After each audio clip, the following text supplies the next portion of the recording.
안녕하십니까. 안세회계법인의 박인종 회계사입니다. 오늘 제 585강은요 대표이사나 임원이 급여나 상여금에 대해서 어떻게 법인의 순금산이 가능한지 이런 내용인데, 법인의 급여나 보수가 지급까지 하는 규정 범위 내의 급여 상여의 특근 수당 같은 것들은 순금 가능하지만, 계속 절세 효과가 있지만 22%, 그 범위를 초과하는 것은 순금 부인한다. 이게 이제 골자인데요.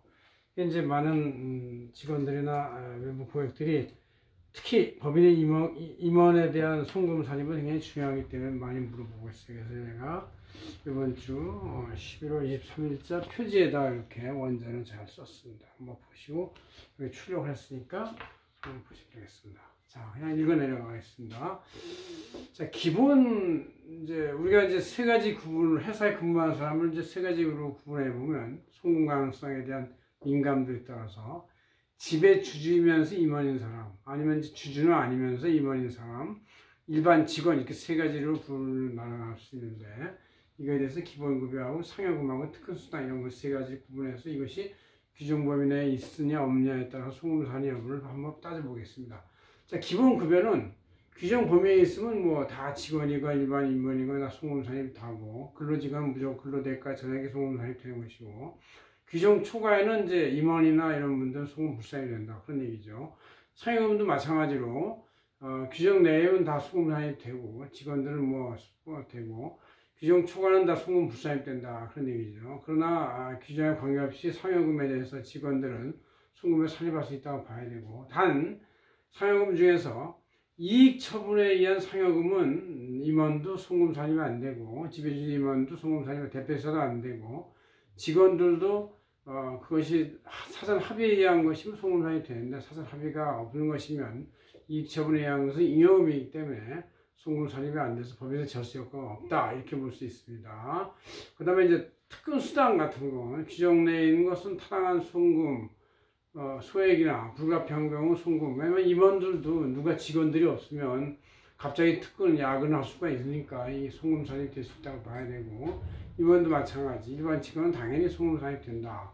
그러나 규정 범위 내를 초과한, 이 규정 범위 내를 초과한 것은 특근 수당이라 할지라도 이것은 별도의 스페셜 상여금이기 때문에 송금을 산입된다, 그런 얘기죠. 그러나 직원들은 특근 수당에 대해서 규정에 관계없이 실지급 금액은 송금 산입할 수 있다고 보면 되겠습니다.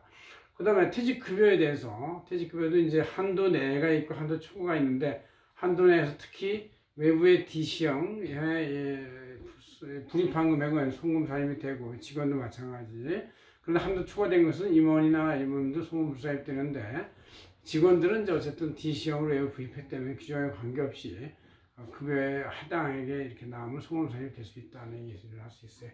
이렇게 된 것은 이제 정규직으로 근무할 때 일이고, 만약에 이제 퇴직하고 나서 별도의 실적 보수에 따른 사업소득이 있다, 그럴 때 이제 나름대로 규정을 만들어가지고 인센티브 협정을 만들어서 거기에 따라서 그 나온 특별 실적은 임원이라 할지라도 송금 산입이 가능하다. 직원들도 당연히 퇴직 후에 그 이후 근무에 대한 나름대로 성과급 보수는 송금에 산입할 수 있다고 봐야 되죠. 기타 소득도 정당 거래면 대표가 보유한 특허나 산업 상황에 제한한 권리에 대해서 기타 소득을 처리해 줄 수가 있다. 임원도 마찬가지. 그러나 이제 그것이 회사의 업무에 상응을 해서 수익을 창출하는 효과가 있어야지, 그렇지 않고 하면 별 효과가 없다, 이런 얘기고. 그 다음 이제 근로직원들이 이런 경우는 사례가 없지만, 만약에 특별히 자기 특허를 회사에 기여를 해서 나름대로 기타 소득을 처리하면 송금 산입은 가능하다고 볼 수 있습니다. 이와 같이 어떤 직원이나 임원의 급여가 송금 산입이 되면은 법인에서 절세 효과가 20% 있는 것이고, 송금 산입이 안 되면 안 되는 것이다. 송금 산입이 있다는 얘기는 만약에 100이 나가면 78의 비용이 나간 걸로 볼 수 있다. 22는 어차피 세금 나가는 거니까. 그래서 22%의 절세 효과가 있는 것이 바로 송금 산입의 묘미다, 그렇게 이제 볼 수 있습니다. 고맙습니다. 안세 박인종 회계사였습니다.